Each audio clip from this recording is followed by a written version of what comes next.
Price Lord. இன்றைய நாளுக்கான வேத வார்த்தை ஆகா எழுதின தீர்க்கதரிசன புஸ்தகம் 2ஆம் அதிகாரம் 19ஆம் வசனத்தின் பிற்பகுதி. நான் இன்று முதல் உங்களை ஆசீர்வதிப்பேன் என்று சொல்லுகிறார். ஹல்லேலூயா.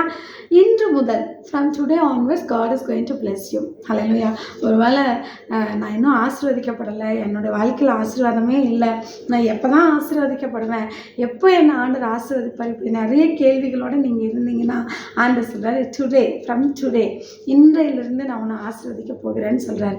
அப்போ நீங்கள் என்ன செய்யணும் ஆண்டவர் உங்களை ஆசீர்வதிக்கிறதுக்கு அப்படின்னா, சங்கீதம் 128 1 சொல்லுது, கர்த்தருக்கு பயந்து அவர் வழிகளில் நடக்கிறவன் எவனோ அவனை தேவன் ஆசீர்வதிக்கிற விதங்களை குறித்து அந்த சங்கீதத்தில் எழுதப்பட்டிருக்குது. அப்போ நம்ம கர்த்தருக்கு பயந்து உடைய கற்பனைகளை கை கொண்டு வாழும் பொழுது தான் கர்த்தர் நம்மை ஆசீர்வதிப்பார். உபாகமத்தில் கூட நிபந்தனையோடு தான் ஆசீர்வாதத்தை எல்லாம் ஆண்டவர் சொல்லியிருக்காரு. நீ இதெல்லாம் செய்ய, அப்போ நான் உன்னை ஆசீர்வதி. இப்போ நீங்கள் தேவனுடைய வார்த்தைக்கு கீழ்ப்படிஞ்சு அந்த வசனத்தை கை கொண்டீங்கன்னா தான் உங்களை ஆசீர்வதிக்க முடியும். ஒருவேளை நீங்கள் வசனத்தை வாசிக்கல, அதை கை கொள்ளலை அப்படின்னா ஆசீர்வாதம் கிடைக்காதாக. இன்றைக்கு தீர்மானம் பண்ணுங்க, நான் வேதத்தை வாசிப்பேன், அதன்படி நடப்பேன், கர்த்தருக்கு பிரியமானது செய்வேன் அப்படின்னு சொல்லி நீங்கள் தீர்மானம் பண்ணுங்கள். கர்த்தர் உங்களை ஆசீர்வதிப்பார். ஆமென். God bless you.